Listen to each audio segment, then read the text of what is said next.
Halo, ketemu lagi dengan channel Bengkel Bakso dengan saya Gunawan. Mungkin selama ini Bapak Ibu sering googling website bengkelbakso.com. Mungkin kali ini saya lebih enak karena Bapak Ibu ketemu di video blog dari channel Bengkel Bakso. Bapak Ibu harus tahu ketika Bapak Ibu ingin berbisnis atau memulai bisnis bakso, jangan lupa subscribe, like, dan komen. Setelah intro, kita akan memulai lagi penjelasan yang tadi.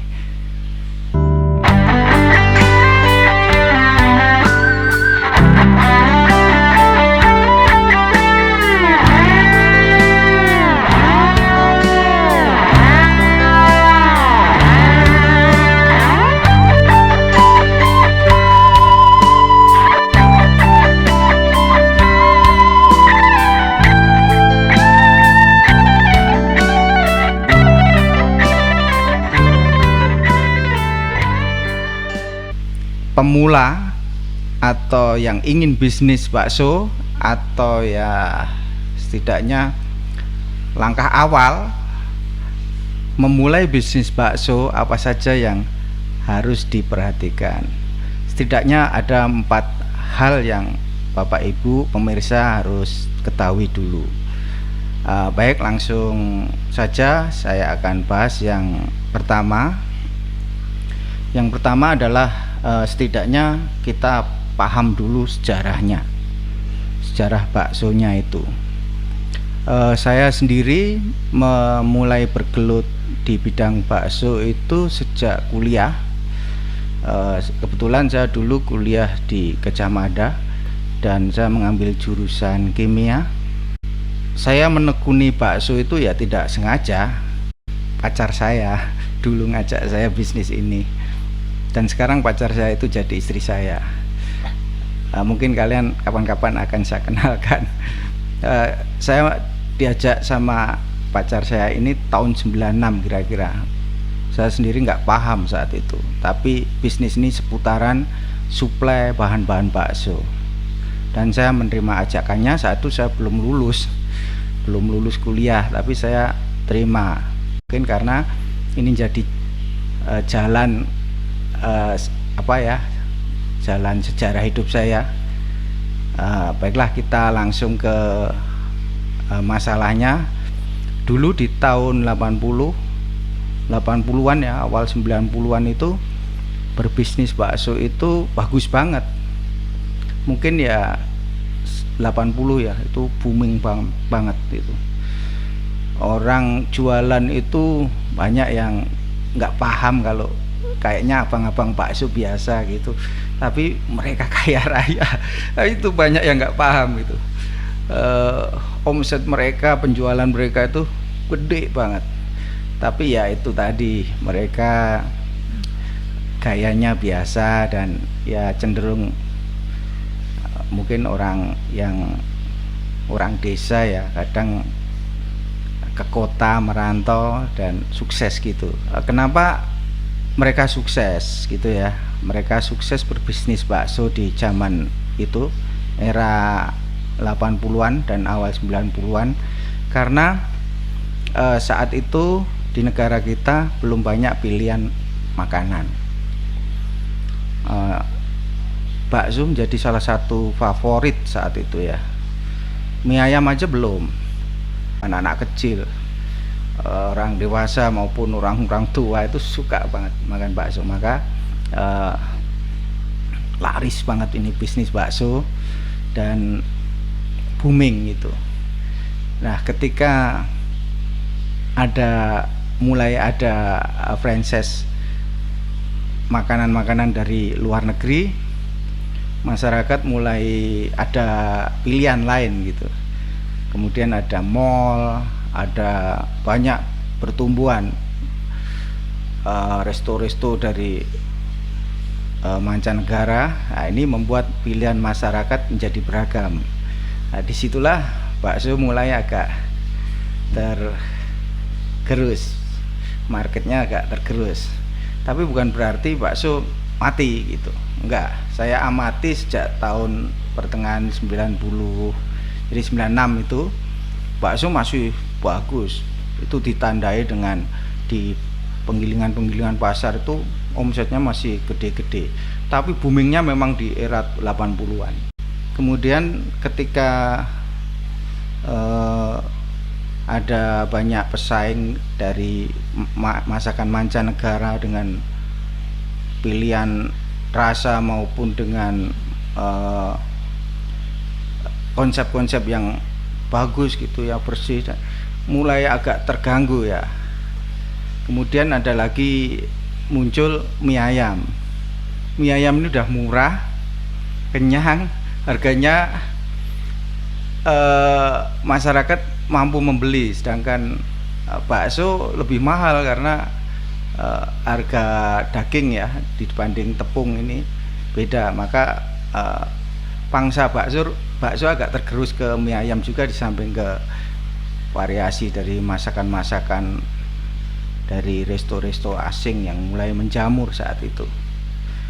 Kemudian bakso bukannya mati tapi tetap eksis, saya amati seperti itu. Dan mulai banyak pedagang bakso yang juga jualan mie ayam, jadi mereka menyatukan antara bakso dan mie ayam, dikombinasikan. Nah ini eksis, ini mereka bisa bertahan eksis. Tapi pukulan berat memang betul-betul di era mungkin di 2000-an ya, 2000-an ke atas itu, tahun antara 2000 sampai 2010 itu harga daging sapi menjadi sangat mahal, sehingga pedagang bakso ini bingung, dia ingin menjual bakso tetapi bahan bakunya nggak murah gitu. Akhirnya semakin surut bakso ini, semakin kebingungan, dikecilin baksonya, kadang bingung lah, pengusaha bakso itu jadi bingung gitu. Kemudian ada ide dari namanya juga bertahan hidup gitu kan, mereka itu mencoba untuk membuat alternatif bahan baku.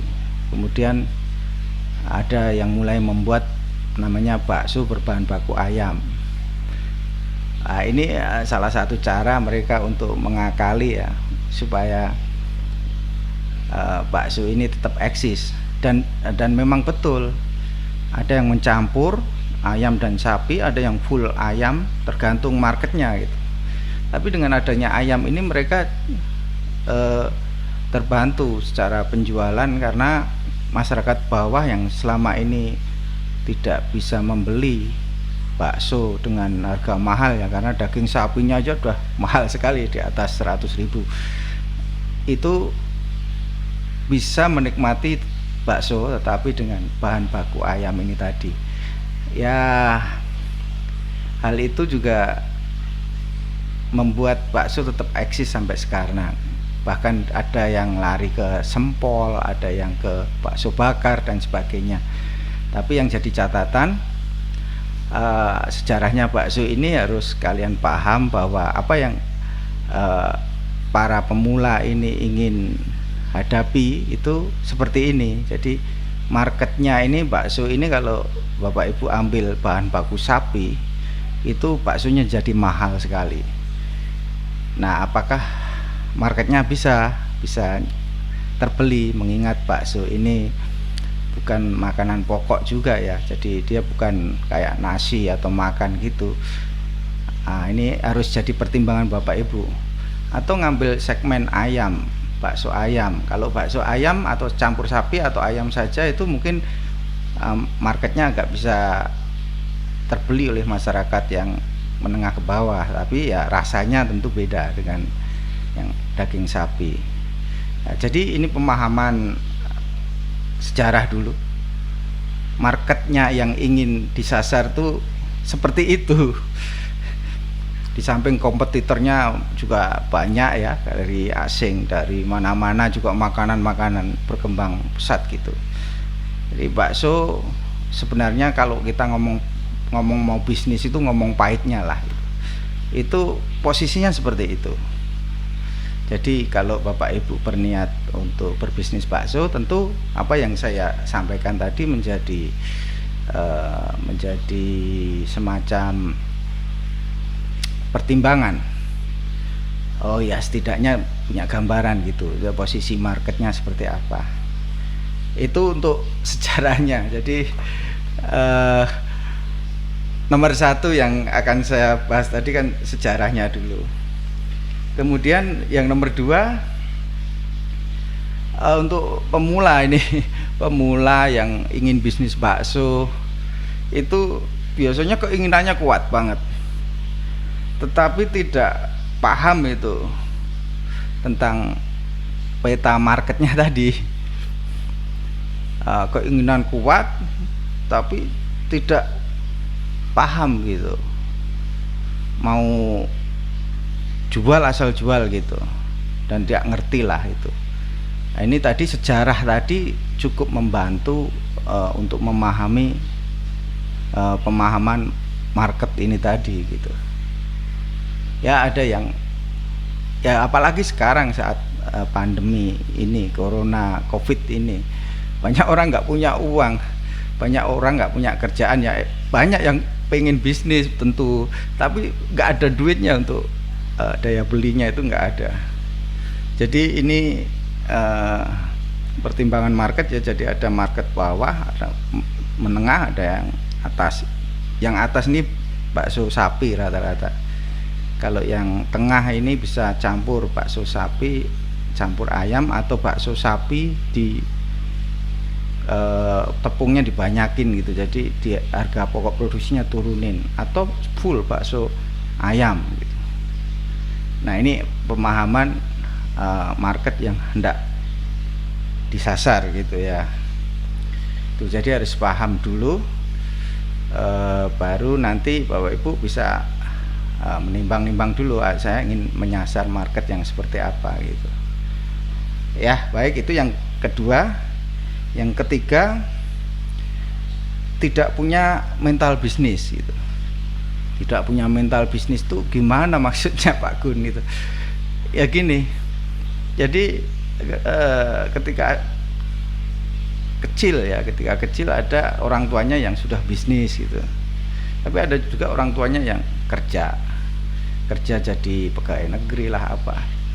Kalau yang orang tua si calon pebisnis ini tadi dari orang bisnis gitu ya, orang dagang gitu, tentu udah ngerti ya.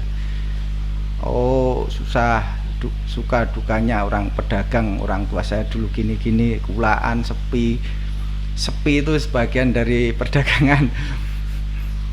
Jadi udah biasa, itu mentalnya udah terbentuk gitu. Kalau yang orang tuanya dari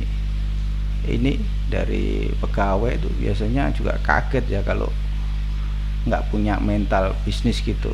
Nah biasanya nurun, kalau orang tuanya pedagang tuh anaknya ya jadi pedagang, biasanya seperti itu. Kalau yang orang tuanya pegawai itu biasanya nurun, anaknya juga jadi pegawai atau jadi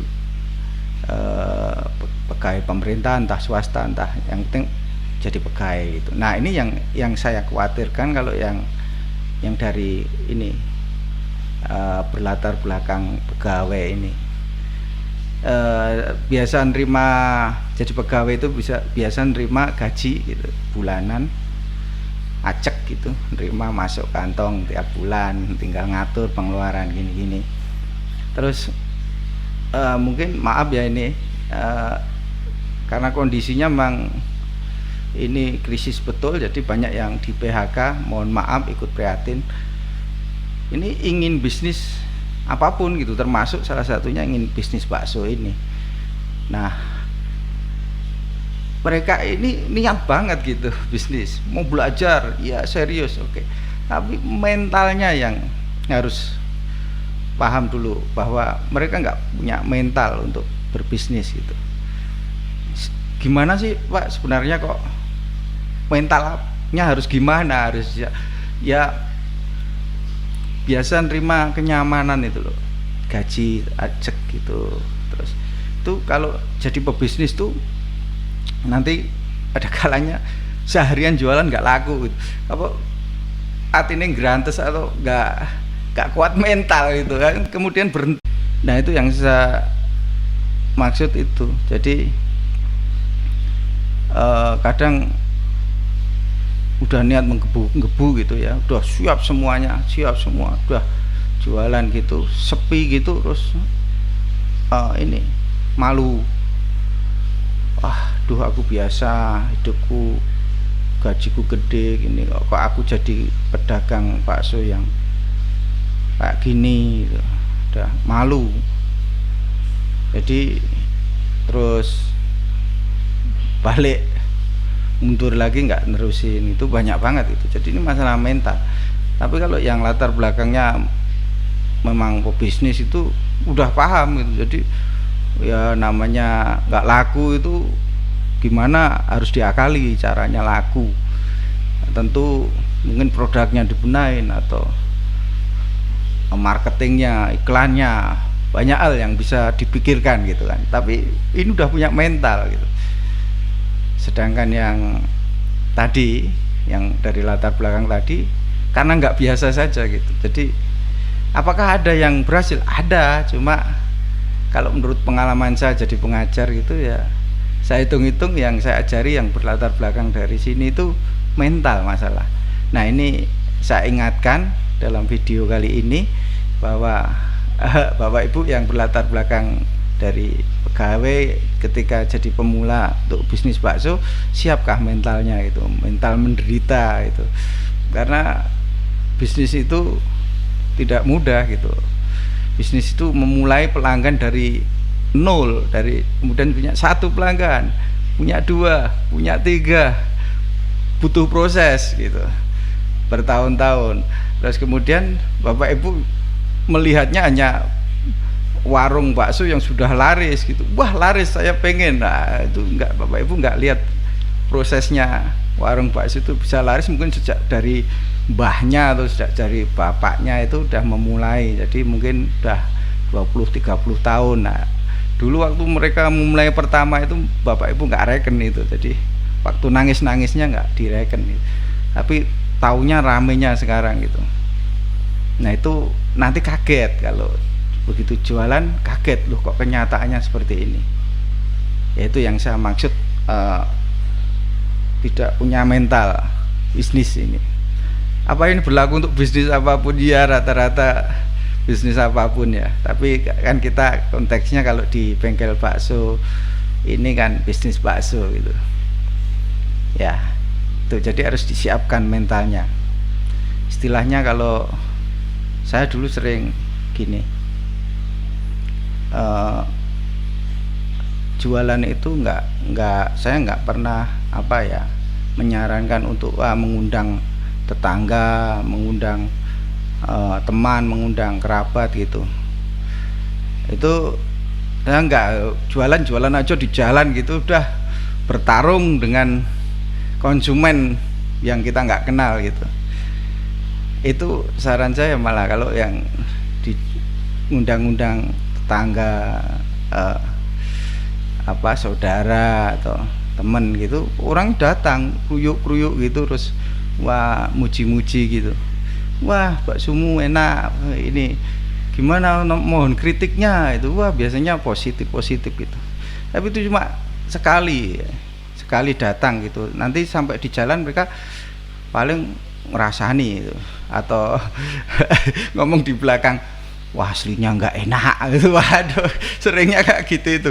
Terus mereka kadang ada yang ya iri dengki itu, paling sebentar lagi tutup, wah bangkrutnya kapan, wah itu.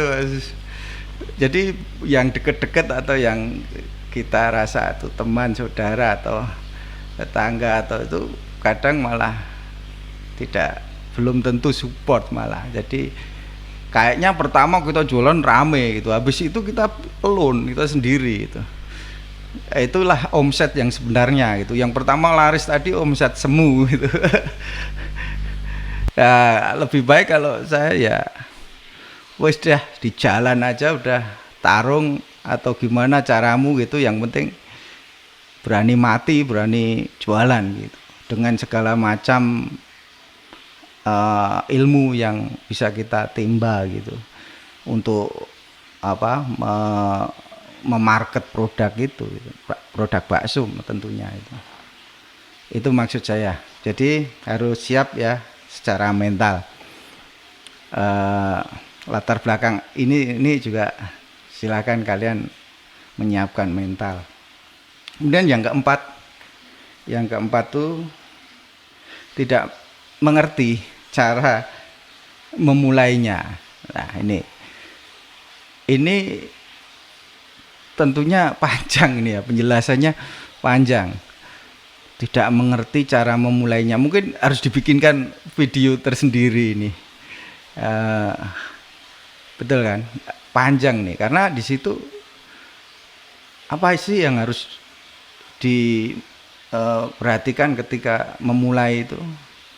Nah, itu maksud saya ini mungkin harus dibikinkan video tersendiri. Jadi yang nomor 4 itu mungkin gambarannya seperti ini, harus memahami produk, harus mengerti payung hukumnya, harus mengerti market, harus mengerti tata kelola perusahaan gitu ya, dan sebagainya.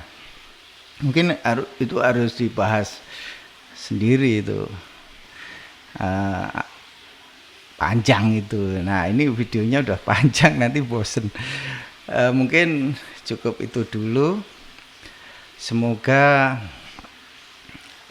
ngobrol kita kali ini bisa menjadikan pencerahan ya untuk pemula ini yang mau bisnis bakso gitu.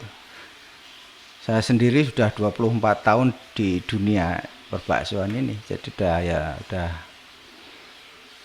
termasuk cukup lama lah gitu ya. Ya pesan saya yang pemula itu tadi harus memahami hal-hal itu, sejarahnya, keinginan kuat tetapi tidak memahami peta bisnisnya, harus mengambil market yang mana. Kemudian yang ketiga, tidak punya mental bisnis tadi.